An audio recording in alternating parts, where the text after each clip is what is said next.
ಹೇಳಿ ನಿಮ್ಗದೆಲ್ಲ ಹೇಳ್ಕೊಟ್ಟಿರುತ್ತೆ. ಇಡೀ ಪ್ರಚಲಿತ ಹಾಡು ತುಂಬಾನೇ ಚೆನ್ನಾಗಿ ಗೊತ್ತಿರುತ್ತೆ ಅಲ್ವಾ? ಹಾ, ಚೆನ್ನಾಗಿ ಗೊತ್ತಿದೆ. ಹೂವಿನ ಬಾಣದಂತೆ ಯಾರಿಗೂ ಪ್ರಾಣದಂತೆ ಎಂದು ನಡಿ ಮೊದಲು ಒಂದು ಕರ್ನಾಟಕದ ಬಗ್ಗೆ ತಿಳ್ಕೊಳ್ಳೋಣ.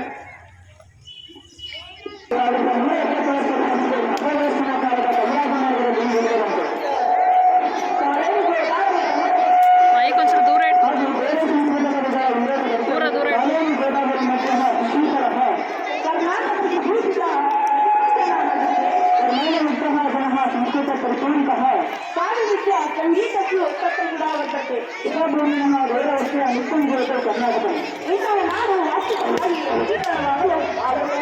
ಗಂಗಾಧರರಾವ್ ದೇವಸ್ಥಾನ ಮುಂತಾದವರ ಪರಿಶ್ರಮದ ಫಲವಾಗಿ 1956 ನವೆಂಬರ್ 1ರಂದು ಮೈಸೂರು ರಾಜ್ಯ ಅಸ್ತಿತ್ವಕ್ಕೆ ಬಂತು.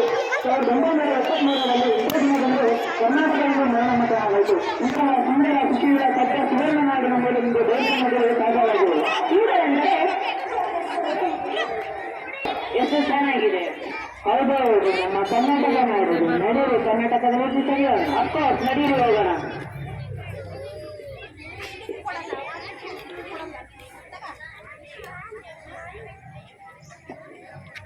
ವಾಹ್, ಚೆನ್ನಾಗಿದೆ. I had A great day. ಆದರೆ ನಾನು ಗಮನಿಸಿದ ಹಾಗೆ ಇಲ್ಲಿ ಎಲ್ಲ ಅಂಗಡಿಗಳಲ್ಲೂ ಬೇರೆ ಬೇರೆ ಭಾಷೆಗಳ ನೇಮ್ ಪ್ಲೇಟ್ ಇದೆ.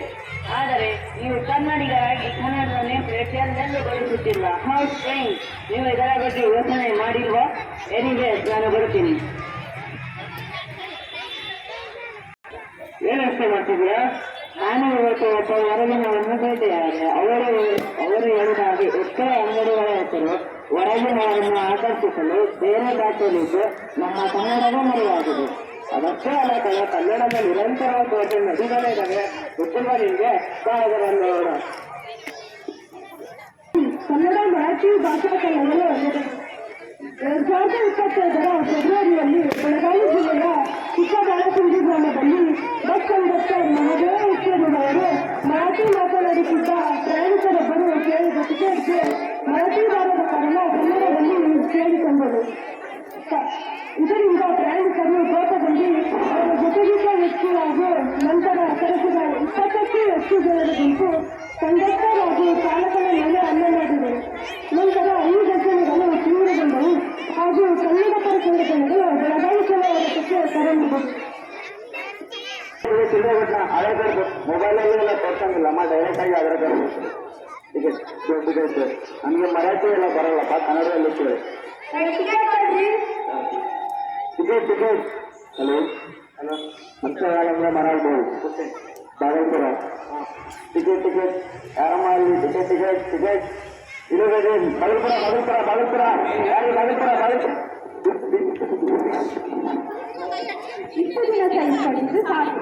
ಹೋರಾಟದ ಸಮಯವಿದೆ. ಕರ್ನಾಟಕಕ್ಕೆ ನ್ಯಾಯ ಸಿಗಬೇಕು. ಕರ್ನಾಟಕಕ್ಕೆ ಸ್ಥಾನಮಾನ ಸಿಗಬೇಕು. ಕರ್ನಾಟಕಕ್ಕೆ ಗೌರವ ಸಿಗಬೇಕು.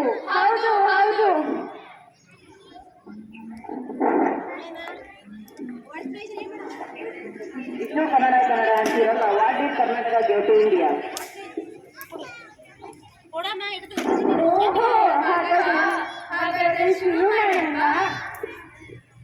ನಮ್ಮ ರಾಜ್ಯ 2000 ವರ್ಷಗಳ ಇತಿಹಾಸ ಹೊಂದಿದ್ದು ಕನ್ನಡ ಭಾಷೆಗೆ 2008ರಲ್ಲಿ ಪ್ರಾಚೀನ ಭಾಷೆ ಎಂಬುವ ಬಿರುದು ಸಿಕ್ಕಿದೆ. ಇದು ಭಾರತದ ಅತ್ಯಂತ ಹಳೆಯ ಮತ್ತು ಶ್ರೀಮಂತ ಸಾಹಿತ್ಯ ಹೊಂದಿರುವ ಭಾಷೆಗಳಲ್ಲಿ ಒಂದಾಗಿದೆ. ಕನ್ನಡ ತನ್ನದೇ ಆದ ವಿಶಿಷ್ಟ ಪರಂಪರೆ ಹಾಗೂ ಕಾವ್ಯ ಪ್ರಕಾರ ಹಾಗೆಯೇ ಸಾಂಸ್ಕೃತಿಕ ಶಕ್ತಿಯನ್ನು ಇಂದಿಗೆ ಉಳಿಸಿಕೊಂಡಿದೆ. ಇನ್ನು ಕರ್ನಾಟಕದ ಕೊಡುಗೆ ಬಗ್ಗೆ ಮಾತಾಡೋದಾದ್ರೆ ಅಶೋಕ ಚಕ್ರವರ್ತಿಯ ಕಾಲದಲ್ಲಿಯೇ ಕರ್ನಾಟಕವು ಉಲ್ಲೇಖಿತವಾಗಿದೆ. ಅದಾದ ನಂತರ ಕದಂಬ, ಚಾಳುಕ್ಯ, ಹೊಯ್ಸಳ, ರಾಷ್ಟ್ರಕೂಟ, ವಿಜಯನಗರ ಸಾಮ್ರಾಜ್ಯಗಳು ಮೈಸೂರು ಸಾಮ್ರಾಜ್ಯ ದಾಖಲೆಯನ್ನುಂಟು ಮಾಡಿದರು. ಇನ್ನು ವಿಜಯನಗರ ಕಾಲವನ್ನು ದಕ್ಷಿಣ ಭಾರತದ ಸಾಂಸ್ಕೃತಿಕ ಶಕ್ತಿ ಹಾಗೆಯೇ ಗೋಲ್ಡನ್ ಏಜ್ ಎಂದು ಕರೆಯುತ್ತಾರೆ. ಇದರ ಕಾಲದಲ್ಲಿ ಕಟ್ಟಿಸಲಾದ ಹಂಪಿ ಹಾಗೂ ಹೊಯ್ಸಳರ ಬೇಲೂರು, ಹಳೆಬೀಡು ಮತ್ತು ಪಟ್ಟದಕಲ್ಲು ಕೇವಲ ಕಲ್ಲುಗಳಲ್ಲ, ಇವು ವಿಶ್ವ ಪಾರಂಪರಿಕ ಮಾರ್ಗಗಳಲ್ಲಿ ಅಂದರೆ ಯುನೆಸ್ಕೋ ವರ್ಲ್ಡ್ ಹೆರಿಟೇಜ್ ಸೈಟ್ಸ್ ಅಲ್ಲಿ ಒಂದಾಗಿದೆ. ಹಾಗಾದರೆ ಇವೆಲ್ಲವನ್ನು ಕೊಟ್ಟವರು ಯಾರು?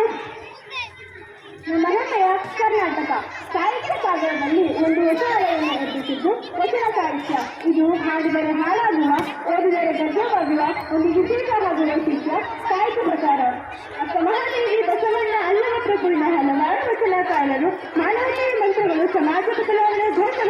ಹೇಳಿದ್ದಾರೆ.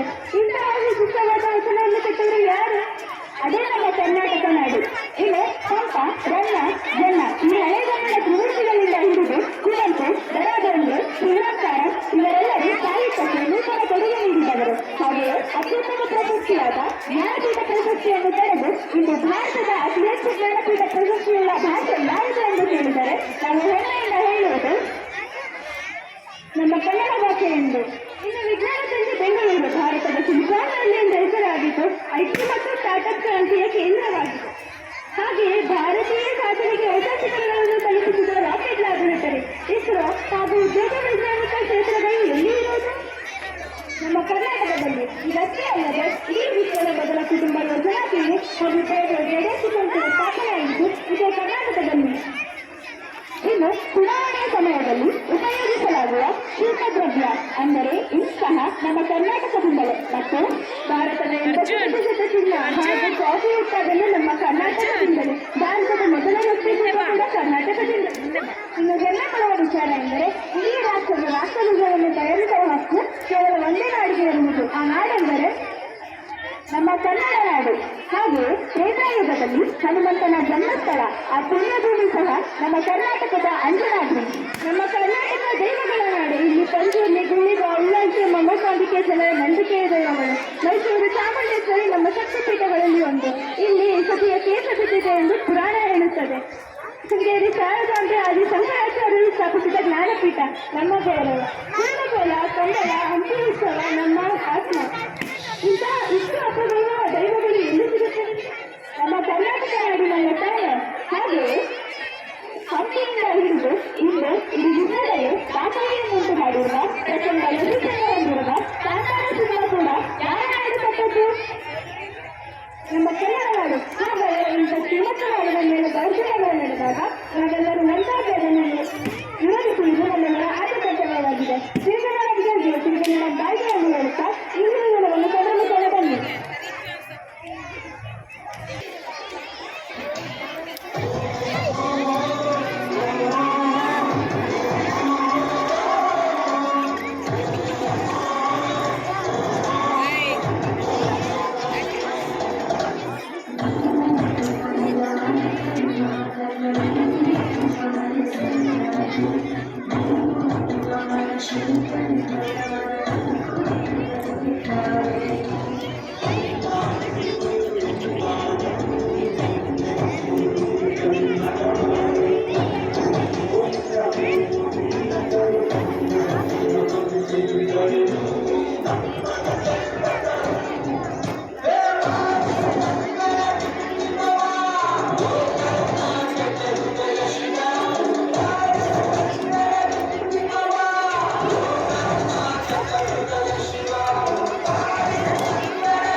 जीवन